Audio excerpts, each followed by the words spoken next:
Assalamualaikum warahmatullahi wabarakatuh. Today I would like to describe as a riba, and the issue is in the Islamic finance. Traditionally, Muslim, the scholar, they see all the forms of the interest as a riba, and it is a prohibition under Islamic law. But this is a strict view create the problem for the Islamic financial institution,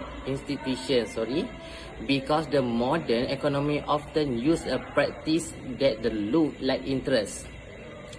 That is why scholars continue to debate whether all the interest should be treated as a riba, or if there should be the new interpretations to separate riba from the normal commercial interest. The author explains that Islamic banks were established to provide alternative to conventional banking without involving interest. Although profit or loss sharing was initially promoted as the main alternative, Islamic financial institutions later adopted other financial methods such as murabahah and leasing to maintain stable returns. These methods have raised questions about whether Islamic finance is truly free from interest practices. Okay, now for the review component at part B, which is summary. The first one is core objective and overview. In this article,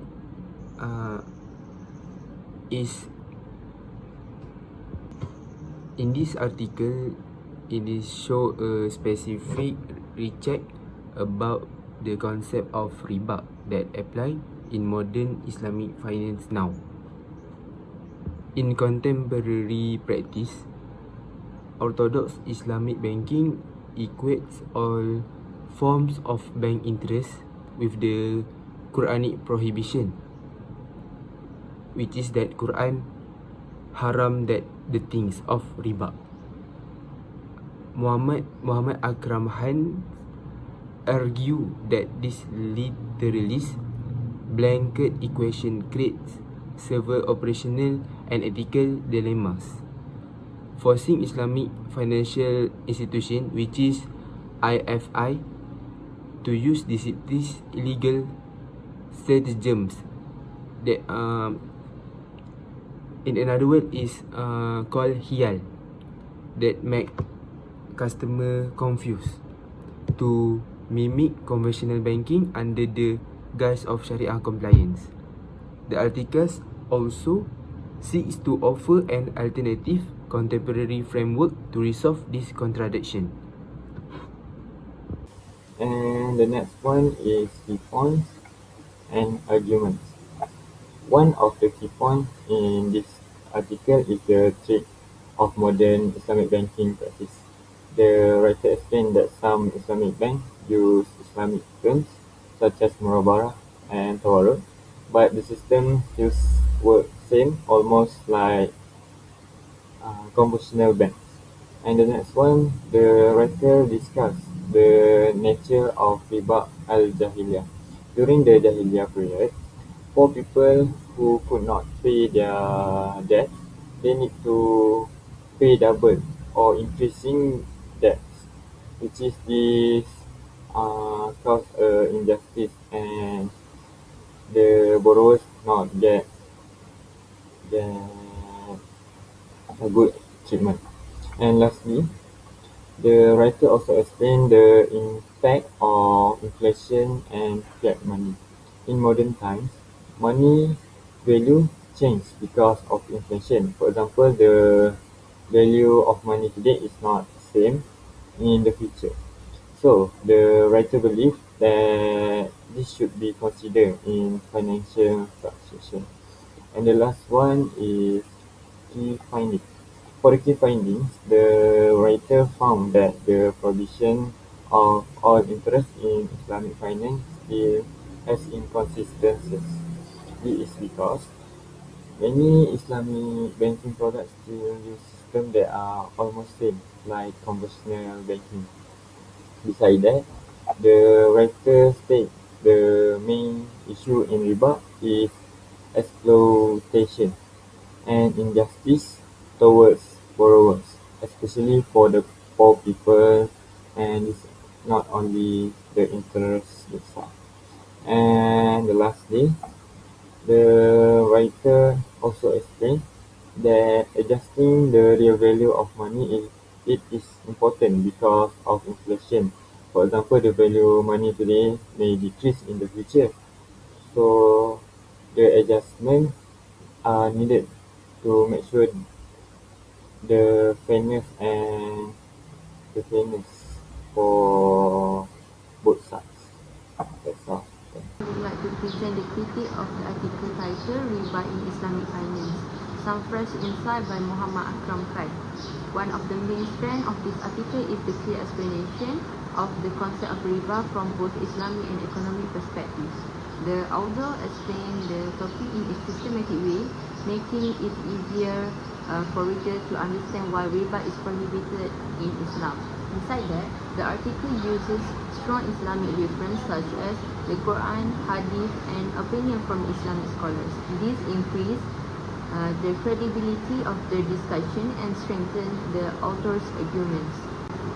The article is also relevant to modern Islamic finance because it connects traditional Islamic teachings with current banking practices. The author discusses whether modern financial systems truly follow Sharia principles and encourage readers to think critically about the relationship between interest and riba. Lastly, the article highlights important Islamic values such as fairness, justice, and ethical financial practices. Assalamualaikum warahmatullahi wabarakatuh.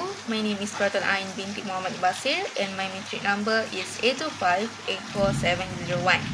This slide, I will explain the weaknesses of the article. The article gives a detailed explanation about riba in Islamic finance, but most of the discussion is theoretical. There is very little empirical evidence, such as surveys, interviews, or statistical data to support the argument. Because of that, some point may feel less convincing in real situation. The article also does not include many practical examples from Islamic bank or financial institution. Readers may understand the concept of avoiding riba, but they may still not clearly see how is it applied in actual financial operation. Some part of the article use complicated academic language as well. This can make the discussion difficult for beginner readers or people without knowledge in finance to fully understand. The discussion mainly focused on one perspective, while alternative opinions from contemporary scholars are only discussed briefly. Due to this, the analysis seems less balanced and the contrary arguments are not explored deeply. Overall, the article is informative and meaningful, but it will become stronger with simpler explanation, practical evidence, and wider perspective. Now, I will explain the evolution of the reasoning and conclusion in this article. The article presents clear reasoning and support it with discussion with strong Islamic reference. The author explained well why riba is prohibited and why Islamic finance encourage fair and ethical financial practice. The conclusion in this article are also relevant to the main purpose of highlighting the importance of avoiding riba in its financial system. The ideas presented are consistent throughout the discussions. However, several claims about the negative effect of modern interest-based system are not supported with enough practical evidence or real financial data. Some arguments rely more on opinions and theoretical explanations rather than real case studies. The analysis will be more convincing if the author includes examples from actual financial institutions, statistical findings, and views from a wider range of scholars. This could create a more balanced and stronger discussion.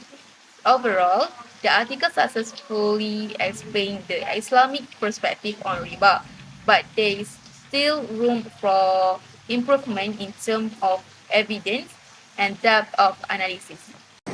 Next, relevance and implications. Relation to broader course topics. This article is closely related to the core topic of prohibited elements, riba, in Islamic Muamalat. It complements what we learn about contract pillars such as murabaha and ijrah. The key idea is that even if all contract conditions are fulfilled, the presence of riba will invalidate the transaction. It also shows that classical Islamic theories are still relevant in today's modern financial system. The article emphasizes justice in contracts, adalah or uqud. True justice can only be achieved when riba is completely eliminated. Overall, it teaches us that a Sharia-compliant label must be supported by real ethical practices, not just theory. Future research direction. One weakness of the article is lack of empirical data and real-world case studies.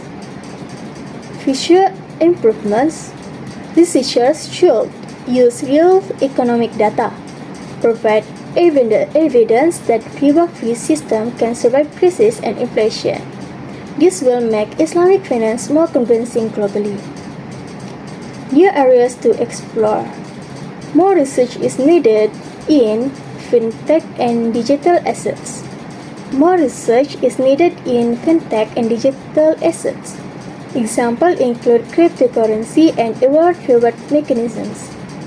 There is also potential to use artificial intelligence (AI) to detect riba elements automatically in financial transactions. Hello, my name is Nurul Snamira binti Rashid. My metric number is A25A4707. Okay, now I will proceed with the next part of our presentation, focusing on the relevance and implication of this study. First, from a theoretical perspective, this article emphasizes the concept of maqasid al-Sharia, especially hifz al-mal, which means safeguarding wealth.